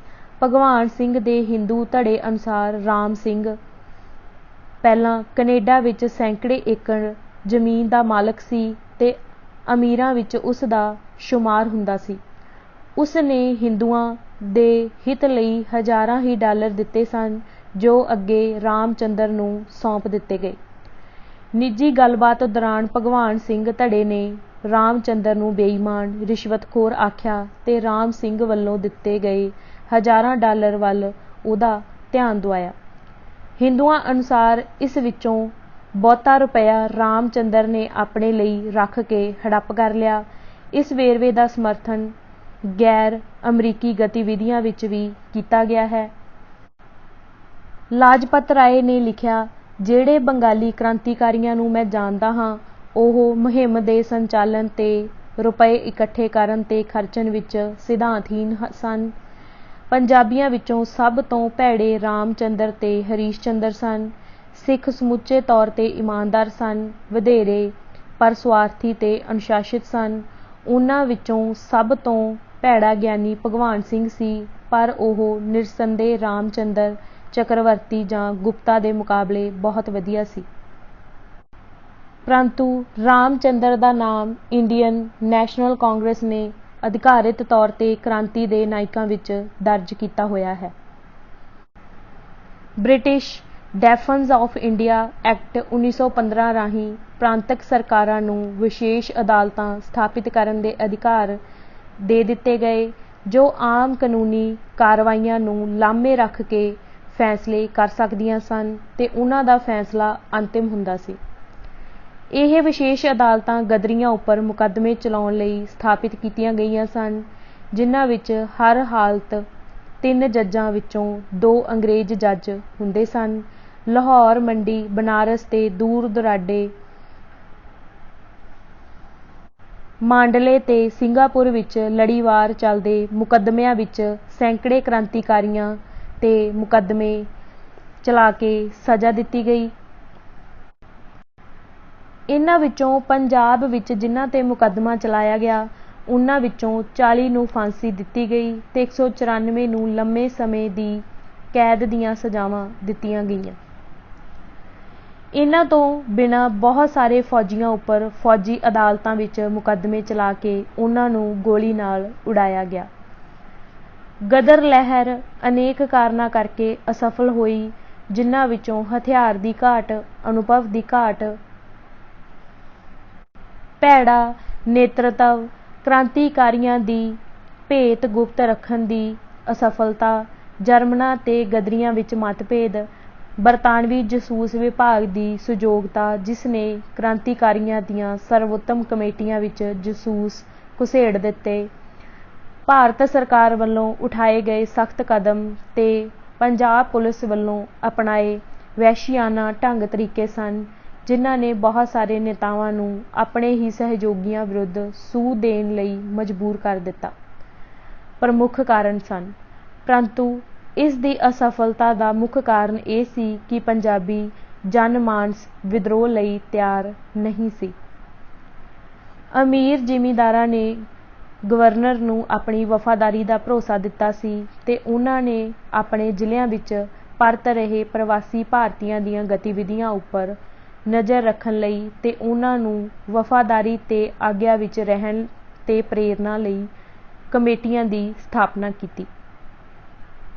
ਸਿੱਖਾਂ ਨਾਲ ਕੈਨੇਡਾ ਤੋਂ ਸੰਯੁਕਤ ਰਾਜ ਵਿੱਚ ਨਸਲੀ ਵਿਤਕਰੇ ਦੀਆਂ ਚੋਭਾਂ ਨਾਲੋਂ ਗੈਲੀਪੋਲੀ ਵਿੱਚ ਭਾਰੀ ਗਿਣਤੀ ਵਿੱਚ ਤੁਰਕ ਫੌਜ ਦੇ ਨਾਲ ਸਿੱਖ ਪਲਟਣ ਦੇ ਸਾਹਸ ਭਰੇ ਤੇ ਦਲੇਰਾਨਾ ਮੁਕਾਬਲੇ ਦੀ ਕਹਾਣੀ ਨੇ ਸਿੱਖ ਯੁਵਕਾਂ ਵਿੱਚ ਜ਼ਿਆਦਾ ਉਤਸ਼ਾਹ ਭਰ ਦਿੱਤਾ। ਸਰ ਮਾਈਕਲ ਅਡਵਾਇਰ ਨੇ ਲਿਖਿਆ ਕਿ 4 ਜੂਨ 1915 ਨੂੰ ਸਿੱਖ ਬਟਾਲੀਅਨ ਵੱਲੋਂ ਬਹਾਦਰੀ ਦਿਖਾਉਣ ਮਗਰੋਂ ਸਿੱਖ ਜ਼ਿਲ੍ਹਿਆਂ ਵਿੱਚ ਫੌਜ ਭਰਤੀ ਹੋਣ ਲਈ ਵਿਲੱਖਣ ਦੌੜ ਲੱਗ ਗਈ। ਸਿੱਖ, ਜਿਨ੍ਹਾਂ ਦੀ ਕੁੱਲ ਵਸੋਂ 25 ਲੱਖ ਬਣਦੀ ਹੈ ਤੇ ਜੋ ਬਰਤਾਨਵੀ ਭਾਰਤ ਦੀ ਵਸੋਂ ਦਾ 1% ਬਣਦੇ ਹਨ, ਉਹਨਾਂ ਨੇ ਜੰਗ ਦੇ 4 ਸਾਲਾਂ ਵਿੱਚ 90,000 ਲੜਾਕੇ ਸੈਨਿਕ ਭਰਤੀ ਕਰਵਾਏ, ਜੋ ਭਾਰਤ ਦੇ ਕੁੱਲ ਸੈਨਿਕਾਂ ਦਾ 8ਵਾਂ ਹਿੱਸਾ ਬਣਦਾ ਹੈ। ਸੱਚਾਈ ਤਾਂ ਇਹ ਹੈ ਕਿ ਉਹਨਾਂ ਦਾ ਹੁੰਗਾਰਾ ਇਤਨਾ ਜੋਸ਼ ਭਰਪੂਰ ਸੀ ਕਿ ਉਹਨਾਂ ਦੇ ਕਾਰਨਾਮੇ ਇਤਨੇ ਵੀਰਤਾ ਭਰੇ ਸਨ ਤੇ ਉਹਨਾਂ ਨੂੰ ਮਿਲੇ ਇਨਾਮ ਤੇ ਪ੍ਰਸ਼ੰਸਾ ਵੀ ਇਤਨੀ ਉਦਾਰ ਸੀ ਕਿ ਕਈਆਂ ਦੇ ਦਿਮਾਗ ਵਿੱਚ ਇਹ ਖਿਆਲ ਸਮਾ ਗਿਆ, ਅਸੀਂ ਹੀ ਜੰਗ ਜਿੱਤ ਕੇ ਦਿੱਤੀ ਹੈ। ਗਦਰ ਪਾਰਟੀ ਦਾ ਮਨੋਰਥ ਭਾਰਤ ਵਿੱਚੋਂ ਅੰਗਰੇਜ਼ਾਂ ਨੂੰ ਬਾਹਰ ਕੱਢਣਾ ਸੀ, ਪਰੰਤੂ ਗਦਰੀਆਂ ਹੱਥੋਂ ਨਾ ਤਾਂ ਕੋਈ ਅੰਗਰੇਜ਼ ਮਾਰਿਆ ਗਿਆ ਤੇ ਨਾ ਹੀ ਇਹ ਲਹਿਰ ਅੰਗਰੇਜ਼ੀ ਰਾਜ ਲਈ ਕੋਈ ਖਤਰਾ ਹੀ ਬਣੀ। ਫਿਰ ਵੀ ਇਤਿਹਾਸਕਾਰਾਂ ਲਈ ਇਸ ਲਹਿਰ ਦਾ ਬਹੁਤ ਮਹੱਤਵ ਹੈ। ਇਹ ਪਹਿਲੀ ਧਰਮ ਨਿਰਪੇਖ ਲਹਿਰ ਸੀ ਜਿਸ ਦਾ ਮਨੋਰਥ ਹਥਿਆਰਾਂ ਦੀ ਵਰਤੋਂ ਨਾਲ ਅੰਗਰੇਜ਼ਾਂ ਨੂੰ ਦੇਸ਼ ਚੋਂ ਬਾਹਰ ਕੱਢਣਾ ਸੀ। ਮਹਾਰਾਸ਼ਟਰ ਤੇ ਬੰਗਾਲ ਦੋਹਾਂ ਥਾਵਾਂ ਤੇ ਰਾਜਸੀ ਆਤੰਕਵਾਦ ਦਾ ਹਿੰਦੂ ਧਰਮ ਦੀ ਪੁਨਰਜਾਗ੍ਰਿਤੀ ਨਾਲ ਨਿਕਟ ਸੰਬੰਧ ਸੀ। ਮਹਾਰਾਸ਼ਟਰ ਵਿੱਚ ਇਹਦਾ ਸੰਬੰਧ ਸ਼ਿਵਾਜੀ ਨਾਲ ਸੀ ਤੇ ਬੰਗਾਲ ਵਿੱਚ ਕਾਲੀ ਦੇਵੀ ਨਾਲ। ਤੇ ਬੰਗਾਲੀਆਂ ਤੇ ਮਹਾਰਾਸ਼ਟਰੀਆਂ ਨੇ ਬੜੀ ਸਖਤੀ ਨਾਲ ਮੁਸਲਮਾਨਾਂ ਨੂੰ ਆਪਣੇ ਦਲਾਂ ਤੋਂ ਬਾਹਰ ਰੱਖਿਆ ਹੋਇਆ ਸੀ। ਭਾਵੇਂ ਗਦਰ ਪਾਰਟੀ ਵਿੱਚ ਬਹੁ ਗਿਣਤੀ ਸਿੱਖਾਂ ਦੀ ਹੀ ਸੀ, ਉਹਨਾਂ ਦਾ ਸਾਹਿਤ ਵੀ ਗੁਰਮੁਖੀ ਵਿੱਚ ਛਾਪਿਆ ਜਾਂਦਾ ਸੀ ਤੇ ਇਸ ਦੀਆਂ ਸਭਾਵਾਂ ਵੀ ਗੁਰਦੁਆਰਿਆਂ ਵਿੱਚ ਕੀਤੀਆਂ ਜਾਂਦੀਆਂ ਸਨ, ਪਰ ਇਹਨਾਂ ਦਾ ਸਿੱਖ ਧਰਮ ਦੇ ਪੁਨਰ ਉਥਾਨ ਨਾਲ ਕੋਈ ਸੰਬੰਧ ਨਹੀਂ ਸੀ। ਗਦਰ ਪਾਰਟੀ ਨੇ ਆਪਣੇ ਵੱਲ ਹਿੰਦੂਆਂ ਤੇ ਮੁਸਲਮਾਨਾਂ ਨੂੰ ਵੀ ਆਕਰਸ਼ਿਤ ਕੀਤਾ ਤੇ ਇਸ ਨੇ ਹੀ ਮੁਲਕ ਵਿਚਲੇ ਦੂਸਰੇ ਕ੍ਰਾਂਤੀਕਾਰੀ ਦਲਾਂ ਨੂੰ ਆਪਣਾ ਧਾਰਮਿਕ ਪੱਖਪਾਤ ਤਿਆਗ ਦੇਣ ਵਿੱਚ ਪ੍ਰਭਾਵਿਤ ਕੀਤਾ। ਗਦਰ ਪਾਰਟੀ ਦੇ ਪੈਦਾ ਹੋਣ ਨਾਲ ਸਿੱਖ ਫਿਰਕੇ ਦੇ ਰਾਜਸੀ ਦ੍ਰਿਸ਼ਟੀਕੋਣ ਵਿੱਚ ਵੀ ਮਹੱਤਵਪੂਰਨ ਤਬਦੀਲੀ ਆਈ। ਇਸ ਨੇ ਅੰਗਰੇਜ਼ੀ ਰਾਜ ਪ੍ਰਤੀ ਪੌਣੀ ਸਦੀ ਦੀ ਨਿਰਸੰਦੇਹ ਵਫ਼ਾਦਾਰੀ ਦਾ ਭੋਗ ਪਾ ਦਿੱਤਾ। ਭਾਵੇਂ ਇਹ ਬਗਾਵਤ ਜੰਗ ਤੋਂ ਉਪਜੇ ਜੋਸ਼ ਕਾਰਨ ਦਬ ਗਈ ਸੀ ਤੇ ਲੁਪਤ ਹੋ ਗਈ ਸੀ, ਪਰੰਤੂ ਇਹ ਉਬਾਲੇ ਖਾਂਦੀ ਰਹੀ ਤੇ ਕੁਝ ਸਾਲਾਂ ਪਿੱਛੋਂ ਅਕਾਲੀ ਅੰਦੋਲਨ ਸਮੇਂ ਬੱਬਰ ਲਹਿਰ ਦੇ ਰੂਪ ਵਿੱਚ ਮੁੜ ਫੁੱਟ ਨਿਕਲੀ। ਅਕਾਲੀ ਆਤੰਕਵਾਦੀ, ਜਿਨ੍ਹਾਂ ਨੂੰ ਬੱਬਰ ਅਕਾਲੀ ਕਿਹਾ ਜਾਂਦਾ ਸੀ, ਵਧੇਰੇ ਕਰਕੇ ਗਦਰ ਪਾਰਟੀ ਦੀਆਂ ਸਫਾਂ ਵਿੱਚੋਂ ਹੀ ਆਏ ਸਨ। ਗਦਰ ਪਾਰਟੀ ਵਿੱਚ ਵਿਦੇਸ਼ੀ ਡਰ ਯੁਕਤ ਰਾਸ਼ਟਰਵਾਦ ਤੋਂ ਮਾਰਕਸਵਾਦ ਵੱਲ ਤਬਦੀਲੀ ਜੰਗ ਪਿੱਛੋਂ ਹੀ ਵਾਪਰੀ।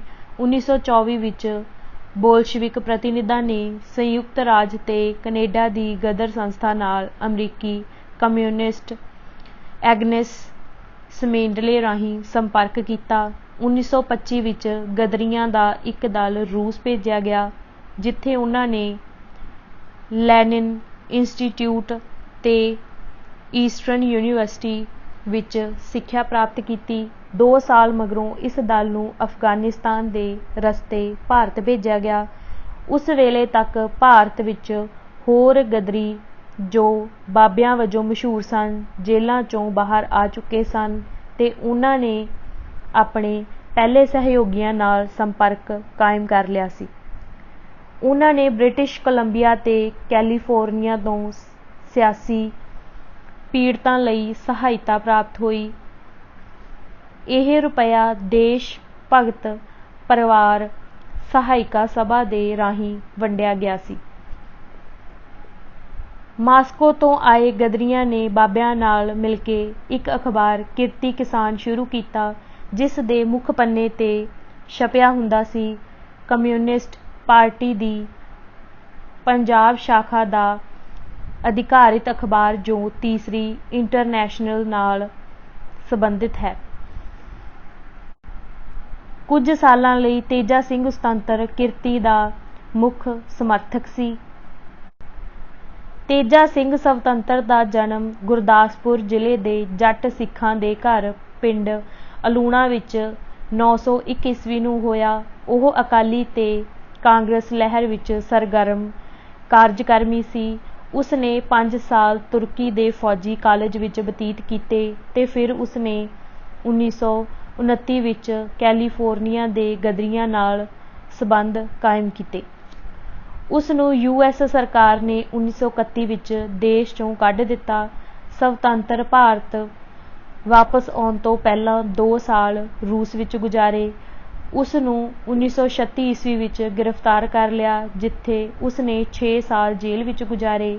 ਜੇਲ੍ਹ ਵਿੱਚ ਹੁੰਦਿਆਂ ਹੀ ਉਸ ਨੇ 1937 ਈਸਵੀ ਵਿੱਚ ਬਿਨਾਂ ਮੁਕਾਬਲਾ ਪੰਜਾਬ ਅਸੈਂਬਲੀ ਦੀ ਚੋਣ ਜਿੱਤ ਲਈ। 1942 ਈਸਵੀ ਵਿੱਚ ਰਿਹਾਈ ਪਿੱਛੋਂ ਉਹ ਸੂਬਾ ਕਿਸਾਨ ਸਭਾ ਦਾ ਮੈਂਬਰ ਚੁਣਿਆ ਗਿਆ ਤੇ ਭਾਰਤ ਕਮਿਊਨਿਸਟ ਪਾਰਟੀ ਦਾ ਸੂਬਾ ਕਾਰਜਕਾਰਨੀ ਦਾ ਸੰਯੁਕਤ ਮੈਂਬਰ ਬਣਾਇਆ ਗਿਆ। ਉਸ ਨੂੰ ਅਧਿਕਾਰਿਤ ਪਾਰਟੀ ਚੋਂ ਕੱਢ ਦਿੱਤਾ ਗਿਆ ਤੇ ਉਸ ਨੇ 1947 ਵਿੱਚ ਕਮਿਊਨਿਸਟ ਪਾਰਟੀ ਕਾਇਮ ਕਰ ਲਈ। ਕਿਹਾ ਜਾਂਦਾ ਹੈ ਕਿ ਉਹ ਕਈ ਕਤਲਾਂ ਤੇ ਡਾਕਿਆਂ ਨਾਲ ਸੰਬੰਧਿਤ ਸੀ ਤੇ ਉਹ ਬਹੁਤ ਸਾਲ ਭਗੌੜਾ ਰਿਹਾ। ਉਹ 1962 ਦੀ ਸਰਦੀ ਵਿੱਚ ਫਿਰ ਰਿਪੋਸ਼ੀ ਤਿਆਗ ਕੇ ਪ੍ਰਗਟ ਹੋ ਗਿਆ, ਪਰੰਤੂ ਉਹਦੇ ਵਿਰੁੱਧ ਕੋਈ ਦੋਸ਼ ਨਾ ਆਇਦ ਕੀਤਾ ਗਿਆ। ਕਿਰਤੀਆਂ ਤੇ ਅਧਿਕਾਰਿਤ ਕਮਿਊਨਿਸਟ ਪਾਰਟੀ ਨੇ, ਜਿਸ ਦਾ ਨੇਤਾ ਸੋਹਣ ਸਿੰਘ ਜੋਸ਼ ਸੀ। ਸੋਹਣ ਸਿੰਘ ਜੋਸ਼ ਦਾ ਜਨਮ 1898 ਈਸਵੀ ਨੂੰ ਅੰਮ੍ਰਿਤਸਰ ਜ਼ਿਲ੍ਹੇ ਦੇ ਪਿੰਡ ਚੇਤਨਪੁਰ ਵਿੱਚ ਹੋਇਆ। ਉਸ ਨੇ ਅਕਾਲੀ ਪਾਰਟੀ ਵਿੱਚ ਸ਼ਾਮਿਲ ਹੋਣ ਤੋਂ ਪਹਿਲਾਂ ਕੱਪੜੇ ਦੇ ਕਾਰਖਾਨੇ ਤੇ ਜਨਗਣਨਾ ਦਫ਼ਤਰ ਦੀ ਨੌਕਰੀ ਕੀਤੀ। 1922 ਵਿੱਚ ਉਹ ਅਕਾਲੀ ਦਲ ਦਾ ਸਕੱਤਰ ਸੀ ਤੇ 1925-26 ਵਿੱਚ ਉਸ ਨੂੰ ਅਕਾਲੀ ਸਾਜ਼ਿਸ਼ ਵਿੱਚ ਸਜ਼ਾ ਵੀ ਹੋਈ। ਰਿਹਾਈ ਪਿੱਛੋਂ ਉਸ ਨੇ ਕਿਰਤੀ ਦੀ ਸੰਪਾਦਨਾ ਵਿੱਚ ਸਹਾਇਤਾ ਕੀਤੀ ਤੇ 1928 ਵਿੱਚ ਉਹ ਭਾਰਤੀ ਕਮਿਊਨਿਸਟ ਪਾਰਟੀ ਵਿੱਚ ਸ਼ਾਮਿਲ ਹੋ ਗਿਆ। ਉਸ ਨੂੰ ਮੇਰਠ ਸਾਜ਼ਿਸ਼ ਕੇਸ ਵਿੱਚ ਗ੍ਰਿਫਤਾਰ ਕਰ ਲਿਆ ਗਿਆ ਤੇ ਫਿਰ ਉਸ ਨੇ 1929 ਤੋਂ ਲੈ ਕੇ 1933 ਤੱਕ 4 ਸਾਲ ਜੇਲ੍ਹ ਵਿੱਚ ਗੁਜ਼ਾਰੇ। ਉਹ ਕਮਿਊਨਿਸਟ ਪਾਰਟੀ ਦੀ ਪੰਜਾਬ ਕਮੇਟੀ ਦਾ 1934 ਤੋਂ 1950 ਤੱਕ ਸਕੱਤਰ ਤੇ ਪਾਰਟੀ ਦੀ ਕੇਂਦਰੀ ਕਮੇਟੀ ਦਾ 1943 ਤੋਂ 57 ਤੱਕ ਮੈਂਬਰ ਰਿਹਾ। ਜੋਸ਼ ਪੰਜਾਬ ਕਮਿਊਨਿਸਟ ਪਾਰਟੀ ਦਾ ਬੜਾ ਉੱਘਾ ਕਮਿਊਨਿਸਟ ਆਗੂ ਹੈ। ਉਸ ਨੇ ਆਪਸੀ ਸਾਂਝ ਬਣਾਈ ਰੱਖੀ। ਮਾਸਕੋ ਵੱਲੋਂ ਕੈਨੇਡਾ ਅਮਰੀਕਾ ਦੇ ਗਦਰੀਆਂ ਵੱਲੋਂ ਦਿੱਤੇ ਜਾਂਦੇ ਰੁਪਏ ਨਾਲ ਉਹਨਾਂ ਨੇ ਕੇਂਦਰੀ ਪੰਜਾਬ ਮਾਝਾ ਦੇ ਸਿੱਖ ਕਿਸਾਨਾਂ ਵਿੱਚ ਆਪਣਾ ਪ੍ਰਭਾਵ ਫੈਲਾਇਆ। ਕਮਿਊਨਿਸਟ ਘੁੱਟਪੈਠ ਨੇ ਗਦਰੀ ਪਾਰਟੀ ਵਿੱਚ ਫੁੱਟ ਪਾ ਦਿੱਤੀ। ਸੰਯੁਕਤ ਰਾਜ ਤੇ ਕੈਨੇਡਾ ਦੇ ਗਦਰੀ ਜਾਂ ਤਾਂ ਕਮਿਊਨਿਸਟਾਂ ਦੇ ਵਿਰੁੱਧ ਹੋ ਗਏ ਜਾਂ ਪੱਛਮੀ ਸੰਸਾਰ ਵਿੱਚ ਫੈਲੀ ਕਮਿਊਨਿਸਟ ਵਿਰੋਧੀ ਲਹਿਰ ਵਿੱਚ ਘੁਲ ਮਿਲ ਗਏ। ਉਨ੍ਹਾਂ ਦੇ ਝਗੜੇ ਕਈ ਵਾਰ ਹਿੰਸਕ ਰੂਪ ਧਾਰ ਲੈਂਦੇ ਤੇ ਇੱਕ ਵਾਰ ਤਾਂ ਹਿੰਦੂਆਂ ਵੱਲੋਂ ਹਿੰਦੂਆਂ ਦੇ ਕੈਲੀਫੋਰਨੀਆ ਰਿਆਸਤ ਵਿੱਚ ਹੋਏ 2 ਦਰਜਨ ਤੋਂ ਵੱਧ ਕਤਲਾਂ ਦਾ ਕੋਈ ਸੁਰਾਗ ਹੀ ਨਾ ਮਿਲਿਆ। ਭਾਰਤ ਦੀ ਆਜ਼ਾਦੀ ਤੱਕ ਇਹ ਕਲਾ ਕਲੇਸ਼ ਜਾਰੀ ਰਹੇ। 1948 ਵਿੱਚ ਪਾਰਟੀ ਦੀ ਸੰਪੱਤੀ ਸੰਯੁਕਤ ਰਾਜ ਵਿੱਚ ਭਾਰਤੀ ਰਾਜਦੂਤ ਦੇ ਹਵਾਲੇ ਕਰ ਦਿੱਤੀ ਗਈ ਤੇ ਇਸ ਦੇ 30 ਸਾਲਾਂ ਦੇ ਤੂਫਾਨੀ ਤੇ ਖਰੂਦੀ ਦੌਰ ਦਾ ਅੰਤ ਹੋ ਗਿਆ।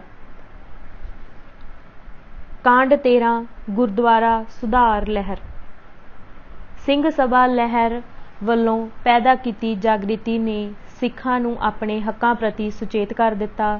ਜਦੋਂ ਪੜ੍ਹੇ ਲਿਖੇ ਲੋਕਾਂ ਨੇ ਨੌਕਰੀਆਂ ਤੇ ਪ੍ਰਬੰਧਕੀ ਸੰਸਥਾਵਾਂ ਵਿੱਚ ਆਪਣਾ ਹੱਕ ਮੰਗਣਾ ਸ਼ੁਰੂ ਕਰ ਦਿੱਤਾ ਤਾਂ ਆਮ ਲੋਕ ਗੁਰਦੁਆਰਿਆਂ ਉੱਪਰ ਆਪਣਾ ਅਧਿਕਾਰ ਕਰਨ ਲਈ ਉਤਾਵਲੇ ਹੋ ਗਏ।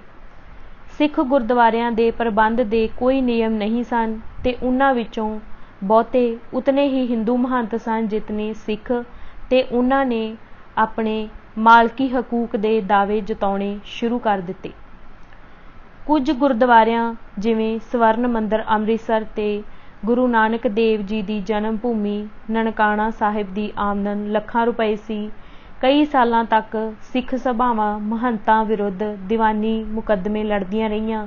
ਫਿਰ ਗਦਰ ਲਹਿਰ ਤੇ ਰਾਸ਼ਟਰਵਾਦੀ ਲਹਿਰ ਤੋਂ ਉਤਪੰਨ ਹੋਈ ਬੇਤਾਬੀ ਤੇ ਉਤਸੁਕਤਾ ਨੇ ਸਿੱਖ ਜਨਤਾ ਨੂੰ ਸਿੱਖ ਸਭਾਈਆਂ ਵਾਲੇ ਬੇਨਤੀਆਂ ਕਰਨ ਤੇ ਅਦਾਲਤਾਂ ਰਾਹੀਂ ਫੈਸਲੇ ਕਰਾਉਣ ਦਾ ਰਸਤਾ ਛੱਡਣ ਲਈ ਪ੍ਰੇਰਿਆ ਤੇ ਨਾ ਮਿਲਵਰਤਨ ਕਰਨ ਤੇ ਸ਼ਾਂਤਮਈ ਅੰਦੋਲਨ ਚਲਾਉਣ ਲਈ ਤਿਆਰ ਕੀਤਾ ਤੇ ਇਸ ਮਨੋਰਥ ਲਈ ਉਨ੍ਹਾਂ ਨੇ ਅਕਾਲੀ ਪਾਰਟੀ ਬਣਾ ਲਈ। ਇਸ ਕਾਰਨ ਉਨ੍ਹਾਂ ਦੀ ਟੱਕਰ ਪੰਜਾਬੀ ਹਿੰਦੂਆਂ ਨਾਲ ਸ਼ੁਰੂ ਹੋ ਗਈ ਜੋ ਅਣਜਾਣੇ ਵਿੱਚ ਹੀ ਮਹੰਤਾਂ ਦੇ ਤੇ ਹਕੂਮਤ ਦੇ ਸਮਰਥਕ ਬਣ ਗਏ, ਕਿਉਂਕਿ ਸਰਕਾਰ ਮਹੰਤਾਂ ਦਾ ਸਮਰਥਨ ਕਰਨ ਲਈ ਮਜਬੂਰ ਸੀ ਜੋ ਗੁਰਦੁਆਰਿਆਂ ਤੇ ਕਾਬਜ਼ ਸਨ। ਇਸ ਲਹਿਰ ਦੀ ਪੂਰੀ ਮਹੱਤਤਾ ਸਮਝਣ ਲਈ ਸਾਨੂੰ ਗੁਰਦੁਆਰਿਆਂ ਦੀ ਵਿਕਾਸ ਗਾਥਾ ਤੇ ਸਿੱਖਾਂ ਦੇ ਸਮਾਜਿਕ ਜੀਵਨ ਵਿੱਚ ਇਹਨਾਂ ਦੀ ਮਹੱਤਤਾ ਜਾਣਨ ਦੀ ਲੋੜ ਹੈ। ਗੁਰਦੁਆਰਾ ਆਮਦਨ ਤੇ ਪ੍ਰਬੰਧ। ਸ਼ਾਇਦ ਪਹਿਲਾਂ ਸਿੱਖ ਗੁਰਦੁਆਰਾ ਨਾਨਕ ਨੇ ਆਪਣੀਆਂ ਉਦਾਸੀਆਂ ਤੋਂ ਵਾਪਸ ਆਉਣ ਤੇ ਕਰਤਾਰਪੁਰ ਵਿੱਚ ਸਥਾਪਿਤ ਕੀਤਾ।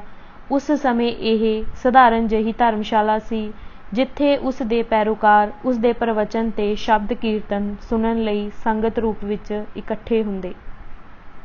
ਧਰਮਸ਼ਾਲਾ ਨੇ ਛੇਤੀ ਹੀ ਸੰਗਠਨ ਤੇ ਭਾਈਚਾਰਕ ਕੇਂਦਰ ਦਾ ਰੂਪ ਧਾਰਨ ਕਰ ਲਿਆ ਜੋ ਪਾਠ ਪੂਜਾ ਤੇ ਜਨਮ ਨਾਮ ਅੰਮ੍ਰਿਤ ਮੰਗਣੀਆਂ ਵਿਆਹਾਂ ਤੇ ਮ੍ਰਿਤਿੂ ਆਦਿ ਸੰਸਕਰਨਾਂ ਤੇ ਰਸਮਾਂ ਰੀਤਾਂ ਤੋਂ ਬਿਨਾਂ ਗੁਰੂ ਕਾ ਲੰਗਰ ਅਤੇ ਸਕੂਲ ਦਾ ਰੂਪ ਧਾਰਨ ਕਰ ਲਿਆ ਜਿੱਥੇ ਸਿੱਖ ਵਰਨਮਾਲਾ ਸਿੱਖਦੇ ਤੇ ਨਿਤਨੇਮ ਕਰਦੇ। ਇਹੋ ਪੰਚਾਇਤ ਘਰ ਬਣ ਗਈ ਜਿੱਥੇ ਪੰਚ ਝਗੜੇ ਨਿਪਟਾਉਣ ਲਈ ਇਕੱਠੇ ਹੁੰਦੇ ਤੇ ਭਾਈਚਾਰੇ ਨਾਲ ਸੰਬੰਧਿਤ ਗੱਲਾਂ ਤੇ ਵਿਚਾਰ ਕਰਦੇ। ਇਹ ਕਾਰਜ ਛੋਟੇ ਤੋਂ ਛੋਟੇ ਤੇ ਵੱਡੇ ਤੋਂ ਵੱਡੇ ਪਿੰਡ ਦੇ ਗੁਰਦੁਆਰੇ ਵਿੱਚ ਹੁੰਦੇ। ਪਿੰਡ ਦੇ ਗੁਰਦੁਆਰੇ ਵਿੱਚ ਨਿਰਬਾਹ ਤੇ ਕੰਮਕਾਜ ਸਥਾਨਕ ਕਿਸਾਨਾਂ ਦੀ ਢਾਲ ਤੋਂ ਹੁੰਦਾ ਤੇ ਵੱਡੇ ਗੁਰਦੁਆਰਿਆਂ ਦਾ ਖਰਚਾ ਸੰਗਤ ਦੀ ਭੇਟਾ ਤੋਂ ਪੂਰਾ ਹੁੰਦਾ, ਖਾਸ ਕਰਕੇ ਵੱਡੇ ਤਿਉਹਾਰਾਂ ਸਮੇਂ ਜਦੋਂ ਇੱਕ ਦਿਨ ਹੀ 50,000 ਯਾਤਰੀ ਨੂੰ ਲੰਗਰ ਛਕਾਇਆ ਜਾਂਦਾ ਸੀ। ਇਹਨਾਂ ਖਰਚਿਆਂ ਨੂੰ ਪੂਰਾ ਕਰਨ ਲਈ ਮਿਸਲਾਂ ਦੇ ਸਰਦਾਰ ਤੇ ਮਗਰੋਂ ਮਹਾਰਾਜਾ ਰਣਜੀਤ ਸਿੰਘ ਨੇ ਉਹਦੇ ਪਰਿਵਾਰ ਤੇ ਸਿੱਖ ਰਾਜਿਆਂ ਨੇ ਆਪਣੇ ਮਨ ਇੱਛਤ ਗੁਰਦੁਆਰਿਆਂ ਨੂੰ ਵੱਡੀਆਂ ਵੱਡੀਆਂ ਜਗੀਰਾਂ ਦਿੱਤੀਆਂ। ਸਵਰਨ ਮੰਦਰ ਨਨਕਾਣਾ ਸਾਹਿਬ ਤੇ ਪੰਜਾ ਸਾਹਿਬ ਦੇ ਗੁਰਦੁਆਰਿਆਂ ਦੇ ਨਾਮ ਬਹੁਤ ਵੱਡੀਆਂ ਜਗੀਰਾਂ ਲਵਾਈਆਂ ਗਈਆਂ। ਨਹਿਰਾਂ ਨਿਕਲਣ ਨਾਲ ਇਹਨਾਂ ਗੁਰਦੁਆਰਿਆਂ ਦੇ ਨਾਮ ਲੱਗੀ ਹੋਈ ਜ਼ਮੀਨ ਵਿੱਚੋਂ ਸ਼ਾਹੀ ਆਮਦਨ ਹੋਣ ਲੱਗੀ। ਨਾ ਤੇ ਗੁਰਦੁਆਰਿਆਂ ਦੇ ਪ੍ਰਬੰਧ ਦੇ ਕੋਈ ਨਿਯਮ ਬਣਾਏ ਗਏ ਸਨ ਤੇ ਨਾ ਹੀ ਕਰਿੰਦੇ ਜਾਂ ਨਿਗਰਾਨ ਦੀ ਯੋਜਨਾ ਹੀ ਨਿਰਧਾਰਤ ਕੀਤੀ ਗਈ ਸੀ। ਮੁਗਲਾਂ ਦੇ ਅਤਿਆਚਾਰ ਸਮੇਂ ਵਿੱਚ ਗ੍ਰੰਥੀ ਦਾ ਕੰਮ ਬਹੁਤ ਜੋਖਮ ਵਾਲਾ ਸੀ। ਬਹੁਤ ਸਾਰੇ ਮਹੱਤਵਪੂਰਨ ਗੁਰਦੁਆਰੇ ਉਦਾਸੀ ਮੱਤ ਦੇ ਵਿਅਕਤੀਆਂ ਦੇ ਸਪੁਰਦ ਕਰ ਦਿੱਤੇ ਗਏ ਸਨ ਜੋ ਖਾਲਸਾ ਮੱਤ ਦੀ ਮਰਿਆਦਾ ਅਨੁਸਾਰ ਕੰਮ ਕਾਰਜ ਨਹੀਂ ਕਰਦੇ ਸਨ ਤੇ ਆਮ ਤੌਰ ਤੇ ਸਿਰੋਂ ਮੋਨੇ ਹੋਣ ਕਾਰਨ ਜਦੋਂ ਉਹਨਾਂ ਦੀ ਜਾਨ ਲਈ ਖਤਰਾ ਹੁੰਦਾ ਤਾਂ ਸਿੱਖ ਧਰਮ ਨਾਲ ਆਪਣੇ ਸਬੰਧ ਤੋਂ ਮੁਨਕਰ ਹੋ ਜਾਂਦੇ। ਮੁਗਲਾਂ ਦੇ ਰਾਜ ਮਗਰੋਂ ਵੀ ਇਹਨਾਂ ਦੀ ਸਾਂਭ ਸੰਭਾਲ ਉਦਾਸੀਆਂ ਦੇ ਹੱਥ ਰਹੀ। ਗ੍ਰੰਥੀ ਤੇ ਨਿਗਰਾਨ ਦੀ ਦੇਖ ਰੇਖ ਉਹਨਾਂ ਵਿਅਕਤੀਆਂ ਦੇ ਜਿੰਮੇ ਹੁੰਦੀ ਸੀ ਜੋ ਆਪਣਾ ਜੀਵਨ ਧਰਮ ਕਰਮ ਤੇ ਸੰਗਠਨ ਦੀ ਸੇਵਾ ਵਿੱਚ ਸਮਰਪਿਤ ਕਰ ਦਿੰਦੇ ਸਨ। ਅੰਗਰੇਜ਼ ਰਾਜ ਦੀ ਸਥਾਪਨਾ ਨਾਲ ਨਵਾਂ ਬੰਦੋਬਸਤ ਦਸਤਾਵੇਜ਼ ਤਿਆਰ ਕੀਤੇ ਗਏ। ਬਹੁਤ ਸਾਰੀਆਂ ਥਾਵਾਂ ਤੇ ਗੁਰਦੁਆਰਿਆਂ ਦੇ ਨਾਮ ਲੱਗੀ ਜ਼ਮੀਨ ਜਾਇਦਾਦ ਮਹੰਤਾਂ ਦੇ ਨਾਮ ਚੜ੍ਹਾ ਦਿੱਤੀ ਗਈ। ਅੰਗਰੇਜ਼ੀ ਰਾਜ ਦੀ ਆਮਦ ਨਾਲ ਕਬਜ਼ਾ ਸ਼ਬਦ ਦੀ ਵਿਸ਼ੇਸ਼ ਮਹੱਤਤਾ ਹੋ ਗਈ ਤੇ ਬਦਕਿਸਮਤੀ ਨਾਲ ਮਾਲਕ ਵਜੋਂ ਕਾਬਜ਼ ਹੋਣ ਤੇ ਗੁਰਦੁਆਰਿਆਂ ਦੀ ਧਾਰਮਿਕ ਤੇ ਪਾਠ ਪੂਜਾ ਦੀ ਸੇਵਾ ਕਰਨ ਵਾਲੇ ਸੇਵਕ ਵਜੋਂ ਹੋਏ ਕਾਬਜ਼ ਵਿੱਚ ਅੰਤਰ ਵੱਲ ਕੋਈ ਧਿਆਨ ਨਾ ਦਿੱਤਾ ਗਿਆ। ਸਿੱਟਾ ਇਹ ਹੋਇਆ ਕਿ ਪਦਧਾਰੀ ਮਹੰਤ ਧਰਮ ਅਰਥ ਭੇਟਾ ਤੇ ਧਰਮਦਾਨ ਉੱਪਰ ਨਿੱਜੀ ਹੱਕ ਸਮਝਣ ਲੱਗੇ ਤੇ ਜਿਵੇਂ ਅਕਸਰ ਹੁੰਦਾ ਹੈ ਇਸ ਧਨ ਤੇ ਉਹਨਾਂ ਦੇ ਚਰਿੱਤਰ ਵਿੱਚ ਔਗੁਣ ਭਰ ਦਿੱਤੇ। ਸਿੱਖ ਆਪਣੇ ਸਾਮਰਾਜ ਤੋਂ ਵੰਚਿਤ ਹੋਣ ਮਗਰੋਂ ਇਤਨੇ ਬੇਸੁੱਧ ਹੋ ਚੁੱਕੇ ਸਨ ਕਿ ਉਹ ਆਪਣੇ ਹੱਕਾਂ ਉੱਪਰ ਨਜਾਇਜ਼ ਅਧਿਕਾਰ ਦਾ ਵਿਰੋਧ ਨਾ ਕਰ ਸਕੇ। ਜਿੱਥੇ ਤਾਂ ਸੰਗਤ ਚੌਕਸ ਸੀ ਉੱਥੇ ਤਾਂ ਇਹ ਇਦਰਾਜ ਨਾ ਮਾਤਰ ਸੀ, ਪਰ ਜਿੱਥੇ ਮਹੰਤਾਂ ਦਾ ਜ਼ੋਰ ਸੀ ਉੱਥੇ ਦਸਤਾਵੇਜ਼ ਉਹਨਾਂ ਦੇ ਨਾਮ ਤੇ ਲਿਖੇ ਜਾਂਦੇ ਤੇ ਉਹ ਆਪਣੀ ਮਰਜ਼ੀ ਨਾਲ ਇਸ ਦੀ ਵਰਤੋਂ ਕਰਦੇ ਤੇ ਜਾਇਦਾਦ ਨੂੰ ਜਿਵੇਂ ਇੱਛਾ ਹੁੰਦੀ ਵੇਚਦੇ ਵੱਟਦੇ। ਉਦਾਸੀ ਜੋ ਉਤਨੇ ਹੀ ਹਿੰਦੂ ਜਾਪਦੇ ਸਨ ਜਿਤਨੇ ਸਿੱਖ, ਉਹਨਾਂ ਨੂੰ ਹਿੰਦੂ ਸ਼ਰਧਾਲੂਆਂ ਨੇ ਆਕਰਸ਼ਿਤ ਕਰਨ ਲਈ ਗੁਰਦੁਆਰਿਆਂ ਦੇ ਅਹਾਤੇ ਵਿੱਚ ਹਿੰਦੂ ਦੇਵੀ ਦੇਵਤਿਆਂ ਦੀਆਂ ਮੂਰਤੀਆਂ ਵੀ ਸਥਾਪਿਤ ਕਰ ਦਿੱਤੀਆਂ। ਕਈ ਥਾਵਾਂ ਤੇ ਪਵਿੱਤਰ ਪਰਿਕਰਮਾ ਦੀ ਦੁਰਵਰਤੋਂ ਵੀ ਹੋਣ ਲੱਗੀ। ਜਿਉਂ-ਜਿਉਂ ਨਹਿਰੀ ਆਬਪਾਸ਼ੀ ਤੇ ਭੇਟਾਂ ਨਾਲ ਗੁਰਦੁਆਰੇ ਦੀ ਜਾਇਦਾਦ ਤੇ ਆਮਦਨ ਵਧਣ ਲੱਗੀ, ਮਹੰਤ ਉਤਨੇ ਹੀ ਦੁਰਾਚਾਰੀ ਹੋ ਗਏ। ਉਹਨਾਂ ਉਦਾਲੇ ਬਦਚਲਨ ਲੋਕ ਦੁਰਾਚਾਰੀ ਜ਼ਿੰਦਗੀ ਜਿਉਣ ਲਈ ਚੇਲੇ ਬਣ ਕੇ ਆਉਣ ਲੱਗੇ। ਬਦ ਇਖਲਾਕ ਲੋਕਾਂ ਦੇ ਗੁਰਦੁਆਰਿਆਂ ਵਿੱਚ ਆਉਣ ਨਾਲ ਤੇ ਉਹਨਾਂ ਦੇ ਮਹੰਤਾਂ ਨਾਲ ਸਬੰਧਾਂ ਕਾਰਨ ਗੁਰਦੁਆਰਿਆਂ ਵਰਗੇ ਪਵਿੱਤਰ ਤੇ ਧਰਮ-ਕਰਮ ਦੇ ਅਸਥਾਨ ਚਕਲਿਆਂ ਵਿੱਚ ਤਬਦੀਲ ਹੋ ਗਏ। ਜੂਏਬਾਜ਼ਾਂ, ਸ਼ਰਾਬੀਆਂ, ਚੋਰਾਂ ਤੇ ਡਾਕੂਆਂ ਦੇ ਅੱਡੇ ਬਣ ਗਏ।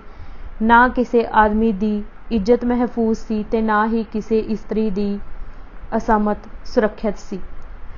ਮੁਲਕ ਦੇ ਉੱਚੇ ਪਰਿਵਾਰਾਂ ਦੀਆਂ ਇਸਤਰੀਆਂ ਵੀ ਸਤੀਤਵ ਤੇ ਕਰਤੱਵ ਭੁੱਲ ਕੇ ਕੁਰਾਹੇ ਪੈ ਗਈਆਂ ਸਨ ਤੇ ਉਹਨਾਂ ਨੇ ਨਜਾਇਜ਼ ਔਲਾਦ ਨੂੰ ਜਨਮ ਦਿੱਤਾ ਸੀ।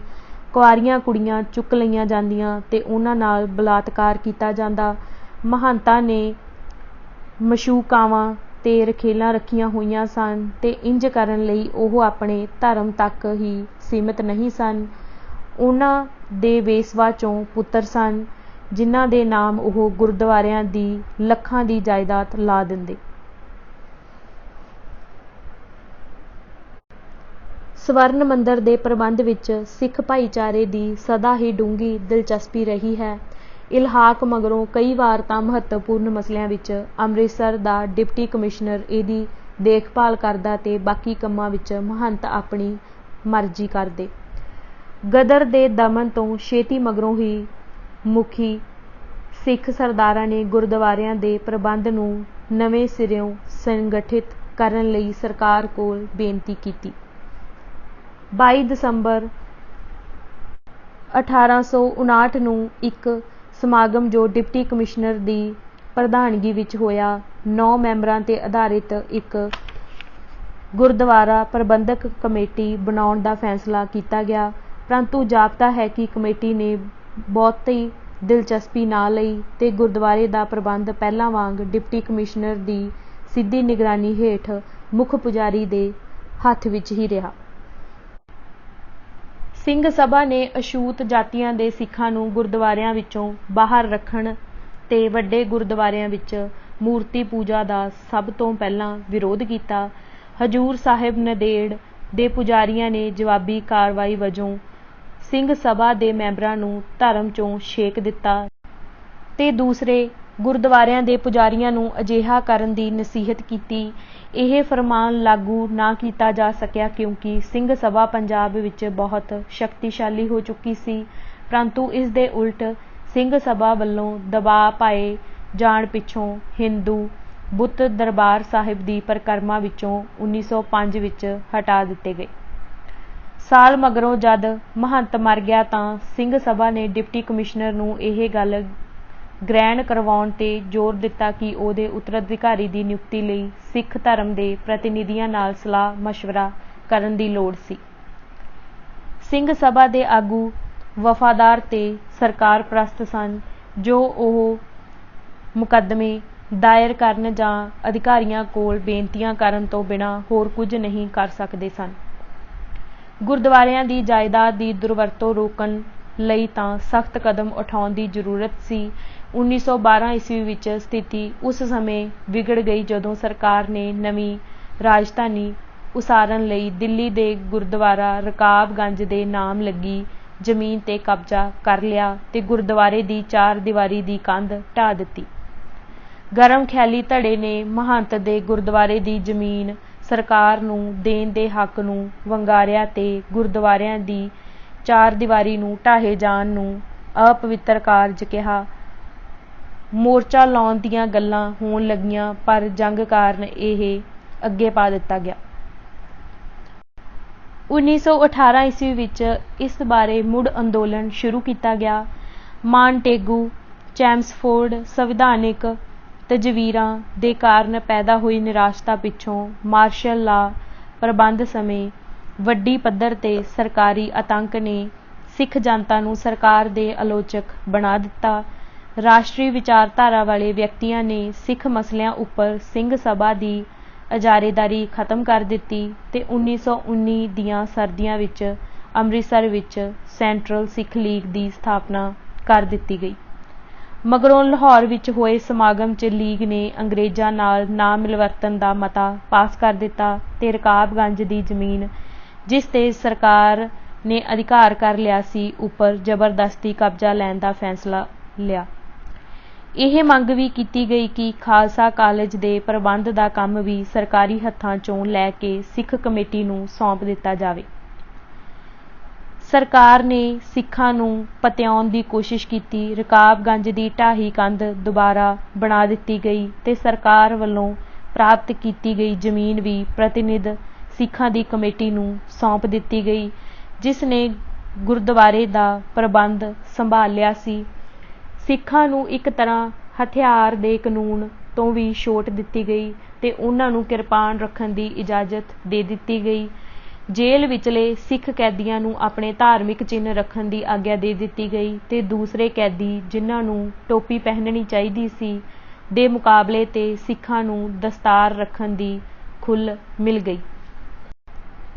ਪਰੰਤੂ ਇਹਨਾਂ ਰਿਆਇਤਾਂ ਦਾ ਗੁਰਦੁਆਰਿਆਂ ਦੇ ਪ੍ਰਬੰਧ ਉੱਪਰ ਨਿਯੰਤਰਣ ਰੱਖਣ ਦੇ ਸਵਾਲ 'ਤੇ ਕੋਈ ਪ੍ਰਭਾਵ ਨਾ ਪਿਆ। ਇਸ ਸਬੰਧ ਵਿੱਚ ਅਧਿਕਾਰੀਆਂ ਦਾ ਸਿੱਖਾਂ ਦੀ ਮੰਗ ਪ੍ਰਤੀ ਹੁੰਗਾਰਾ ਬੜਾ ਢਿੱਲਾ ਮਿੱਠਾ ਸੀ ਤੇ ਉਹ ਸਮੇਂ ਦੇ ਮਿਜਾਜ ਅਨੁਸਾਰ ਢੀਠਪੁਣੇ ਵਾਲਾ ਤੇ ਸੰਵੇਦਨਾ ਰਹਿਤ ਸੀ। ਸਰਕਾਰੀ ਦ੍ਰਿਸ਼ਟੀਕੋਣ ਇਹ ਸੀ ਕਿ ਜਿਸ ਵਿਅਕਤੀ ਦੇ ਨਾਮ 'ਤੇ ਜਾਇਦਾਦ ਜਾਂ ਜ਼ਮੀਨ ਦਾ ਟੁਕੜਾ ਰਜਿਸਟਰਡ ਹੋਵੇ ਉਹ ਹੀ ਉਸ ਦਾ ਪ੍ਰਤੱਖ ਮਾਲਕ ਹੁੰਦਾ ਹੈ ਤੇ ਉਸ ਨੂੰ ਦੀਵਾਨੀ ਅਦਾਲਤ ਵਿੱਚ ਕਬਜ਼ਾ ਲੈਣ ਲਈ ਮੁਕੱਦਮੇ ਕਰਕੇ ਹੀ ਬੇਦਖਲ ਕੀਤਾ ਜਾ ਸਕਦਾ ਸੀ। ਉਹਨਾਂ ਨੂੰ ਇਹ ਖਿਆਲ ਕਦੇ ਨਾ ਆਇਆ ਕਿ ਗੁਰਦੁਆਰੇ ਦੇ ਮਹੰਤ ਦੀ ਵੀ ਉਹ ਸਥਿਤੀ ਹੈ ਜਿਹੋ ਜਿਹੀ ਗਿਰਜੇ ਦੇ ਪਾਦਰੀ ਦੀ ਹੁੰਦੀ ਹੈ ਜਿਸ ਨੂੰ ਕੋਈ ਮਾਲਕੀ ਹੱਕ ਨਹੀਂ ਹੁੰਦਾ। ਬਹੁਤ ਸਾਰੇ ਸਿੱਖਾਂ ਨੇ ਕੋਸ਼ਿਸ਼ ਕੀਤੀ ਸੀ ਤੇ ਦੇਖ ਲਿਆ ਸੀ ਕਿ ਦੀਵਾਨੀ ਮੁਕੱਦਮੇਬਾਜ਼ੀ ਕਿੰਨੀ ਨਿਰਾਰਥਕ ਸੀ। ਜ਼ਮੀਨ ਦੀ ਕੀਮਤ ਅਨੁਸਾਰ ਕੋਰਟ ਫੀਸ ਲਾਉਣੀ ਪੈਂਦੀ ਸੀ ਤੇ ਵਕੀਲਾਂ ਦੀ ਚਤੁਰਾਈ ਨਾਲ ਮੁਕੱਦਮੇ ਬਹੁਤ ਜ਼ਿਆਦਾ ਸਮੇਂ ਲਈ ਲਮਕਾਏ ਜਾ ਸਕਦੇ ਸਨ। ਇਸ ਨਾਲ ਨਿਰਾਸ਼ਤਾ ਤੇ ਗੁੱਸਾ ਵਧਣ ਲੱਗਾ। ਇਸ ਦੌਰਾਨ ਸਿੱਖਾਂ ਨੇ ਆਪਣੀ ਪ੍ਰਬੰਧਕ ਕਮੇਟੀ ਦੀ ਵਿਉਂਤ ਬਣਾਉਣੀ ਸ਼ੁਰੂ ਕਰ ਦਿੱਤੀ। 15 ਨਵੰਬਰ 1920 ਨੂੰ ਅੰਮ੍ਰਿਤਸਰ ਵਿੱਚ ਅਕਾਲ ਤਖ਼ਤ ਤੋਂ ਇਹ ਐਲਾਨ ਕੀਤਾ ਗਿਆ ਕਿ 175 ਮੈਂਬਰਾਂ 'ਤੇ ਆਧਾਰਿਤ ਕਮੇਟੀ ਜਿਸ ਨੂੰ SGPC ਕਿਹਾ ਜਾਵੇਗਾ ਸਾਰੇ ਗੁਰਦੁਆਰਿਆਂ ਦੇ ਪ੍ਰਬੰਧ ਲਈ ਕਾਇਮ ਕਰ ਦਿੱਤੀ ਗਈ ਹੈ। ਇਸ ਕਮੇਟੀ ਦੇ ਲਈ ਸਰਦਾਰ ਸੁੰਦਰ ਸਿੰਘ ਮਜੀਠੀਆ, ਹਰਬੰਸ ਸਿੰਘ ਅਟਾਰੀ ਤੇ ਭਾਈ ਜੋਧਾ ਸਿੰਘ ਕਰਮਵਾਰ ਪ੍ਰਧਾਨ, ਉਪ ਪ੍ਰਧਾਨ ਤੇ ਸਕੱਤਰ ਚੁਣ ਲਏ ਗਏ। ਵਧੇਰੇ ਗਰਮ ਦਲੀਆਂ ਨੇ ਅਰਧ ਸੈਨਿਕ ਸਵੈ ਸੇਵਕਾਂ ਦਾ ਦਲ ਕਾਇਮ ਕਰ ਲਿਆ ਜਿਸ ਨੂੰ ਅਕਾਲੀ ਦਲ ਕਿਹਾ ਗਿਆ। ਅਕਾਲੀ ਦਲ ਦਾ ਕੰਮ ਆਦਮੀ ਇਕੱਠੇ ਕਰਕੇ ਤੇ ਸਿਖਲਾਈ ਦੇ ਕੇ ਅੜੀਅਲ ਤੇ ਹੱਠੀ ਮਹੰਤਾਂ ਤੋਂ ਗੁਰਦੁਆਰਿਆਂ ਦਾ ਕਬਜ਼ਾ ਲੈਣਾ ਸੀ। ਗੁਰਮੁਖੀ ਵਿੱਚ ਅਕਾਲੀ ਅਖਬਾਰ ਵੀ ਸ਼ੁਰੂ ਕੀਤਾ ਗਿਆ।